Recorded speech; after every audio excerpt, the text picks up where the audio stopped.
एक अच्छी नौकरी करता था, लेकिन विभा की जाति का ना होने के कारण विभा के माता पिता शादी के लिए नहीं मानते हैं। पर जब दोनों अपनी मर्जी से शादी कर लेते हैं तो क्या है विभा, 6 साल हो गया है शादी को, लेकिन एक दिन नहीं गया कि तुम माँ पापा को याद कर परेशान नहीं होती। मैं कितनी कोशिश करता हूँ कि तुम सब भूल जाओ। कोई नहीं भूल पाता है मयंक, माँ पापा को कोई कैसे भूल सकता है। तभी सास का फोन आता है। मान लो विभा से बात कर लो, आज उसे अपनी माँ की बहुत याद आ रही है। बेटा विभा, मैं आ जाऊं? हम दोनों चलेंगे तेरे माँ पापा के पास। बोलो। ना माँ जी, वो आप लोगों को कुछ बोलेंगे तो मुझे और भी बुरा लगेगा। आखिर आप भी मेरी माँ ही तो हैं। अरे सुन लेंगे ना यार, कोई बात नहीं, बोलेंगे ही ना। चलो माँ, मैं फ़ोन रख रहा हूँ। वो क्या है ना, आज विभा को लेकर डॉक्टर के पास जाना है। बहुत दिनों से इसके सर पर लगातार दर्द हो रहा है। अरे हाँ, ले जा बेटा, सर दर्द को हल्के में नहीं लेना चाहिए। वैसे भी ना बहू सोचती बहुत है। मयंक माँ का फोन रख देता है और दोनों कार से अस्पताल जाते हैं। लेकिन जैसे ही वो लोग अस्पताल जाते हैं, विभा को स्ट्रेचर में नर्स उसकी माँ को लेकर जा रही दिखती है। मयंक, माँ, मयंक वो मेरी माँ है। इतने सालों बाद देखी भी तो इस हाल में मैं उनके पास जा रही हूँ।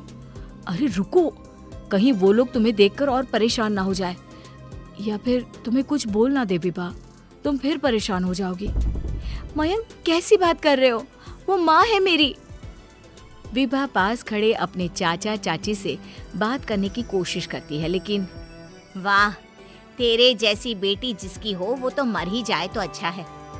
वैसे पार्क में पैर फिसला है तेरी माँ का, रीढ़ की हड्डी टूटी है। रिद्धि को चाची की बात का बिल्कुल बुरा नहीं लगता। शायद वो सुन ही नहीं रही थी कि चाची क्या कह रही थी। वो सीधे माँ के कमरे में जाती है। कौन है आप? ये मेरी माँ है, मेरा नाम रिद्धि। रिद्धि नाम है ना आपका? दर्द में भी ये आपका ही नाम ले रही थी। हाँ, ये सुनते ही रिद्धि का कलेजा मुंह में आ जाता है। ये वही माँ है जिसने कड़े शब्दों में ये कह दिया था कि अब तेरा मेरा रिश्ता खत्म। फिर रिद्धि का पति मयंक भी वहां आ जाता है।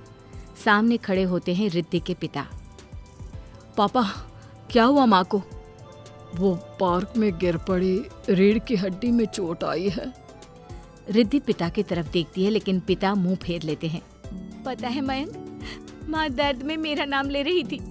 मेरी माँ मुझे याद कर रही थी मयंक। मैं माँ को कुछ नहीं होने दूंगी, देख लेना। हाँ रिद्धि, हम मिलकर माँ का ख्याल रखेंगे, उन्हें फिर से खड़ा कर देंगे। लेकिन भैया कहाँ हैं? रिद्धि पिता के सामने जाकर खड़ी हो जाती है। पापा, भैया कहाँ है? वो अमेरिका में है, वो नहीं आ पाएगा। रिद्धि फिर माँ की ओर ध्यान कर लेती है। उस पूरी रात रिद्धि माँ को देखती खड़ी रहती है। पिता मन ही मन सोचते हैं, जब इतना ही प्यार था तो क्यों चली गई किसी एक अजनबी के लिए हम सभी को छोड़कर। तभी डॉक्टर बाहर आते हैं। आपकी वाइफ को होश आ गया है, क्या मैं उनसे मिल सकता हूँ? जी नहीं, वो बार बार अपनी बेटी का नाम ले रही है। रिद्धि बेटा, तुम अंदर चली जाओ। माँ रिद्धि को देखकर रोने लगती है। बेटा, माँ के गले लग जा। मैंने तो सोचा था तेरा चेहरा देखे बिना ही मर जाऊंगी। ऐसे कैसे? भला मैं अपनी माँ को कुछ कैसे होने दे सकती हूँ? माँ उठने की कोशिश करती है, लेकिन वो उठ नहीं पाती।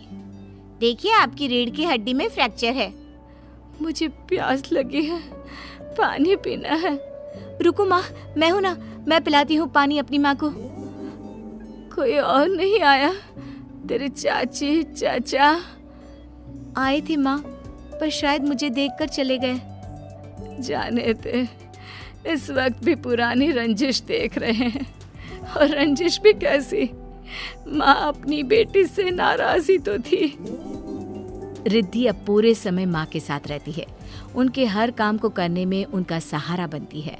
फिर एक रोज, आज आपको चलने की कोशिश करनी थी, लेकिन हमारे फिजियो के डॉक्टर नहीं आए जो आपको पकड़ कर चलाते, तो फिर आज। डॉक्टर साहब, मैं हूं ना, मैं माँ को चलने में मदद करूंगी।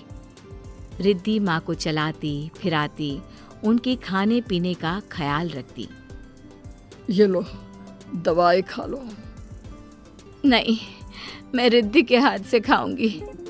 ये क्या बात होती है? रिद्धि के हाथ से क्यों? वैसे भी अब कल से तुम्हारी छुट्टी होने वाली है, फिर तो मैं ही हूँ जो भी हूँ। तभी वहाँ रिद्धि आ जाती है।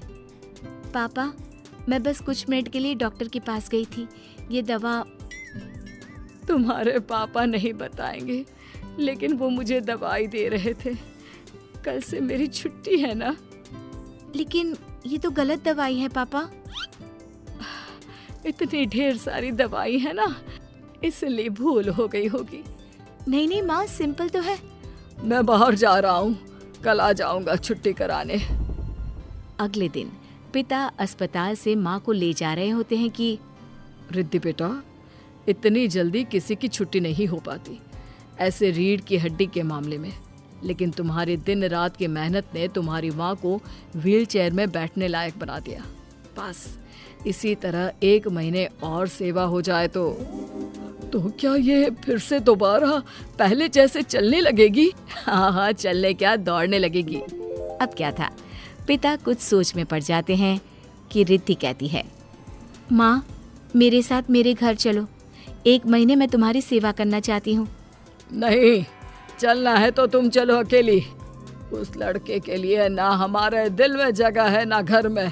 पैसे वाला होगा तो अपने घर का। पास खड़ा मयंक रिद्धि को इशारा करता है। तुम जाओ रिद्धि, तुम्हारी माँ को तुम्हारी जरूरत ज्यादा है, मैं समझ सकता हूँ। रिद्धि भी माता पिता के साथ मायके चली जाती है। वो माँ की सेवा दिल लगाकर करती है। पिता भी रिद्धि को माफ कर देते हैं और फिर 1 महीने बाद, देख रिद्धि, मैं बिल्कुल ठीक हो गई। सच कह रहे थे डॉक्टर कि मैं तो दौड़ भी सकती हूँ। बस माँ, तो अब मैं चलती हूँ। मयंक और मुन्ना मेरे बिना ना जाने कैसे होंगे। अरे क्या जरूरत है जाने की, यहीं रुक जा। या फिर नहीं पापा, उस दिन आपकी शर्त मैंने सिर्फ माँ की हालत देकर मानी थी, लेकिन अब नहीं। अब मैं इस घर में तभी कदम रखूंगी जब मेरे पति को भी इज्जत से बुलाया जाएगा। पिता समझ जाते हैं कि बेटी क्या चाहती है। फिर एक रोज, अरे रिद्धि देखो तो दरवाजे में कौन है? रिद्धि दरवाजा खोलती है तो सामने माँ पिता खड़े होते हैं। हाथ में होता है ढेर सारा गिफ्ट। कहाँ है मेरे दामाद जी? मयंक और रिद्धि माता पिता को देखकर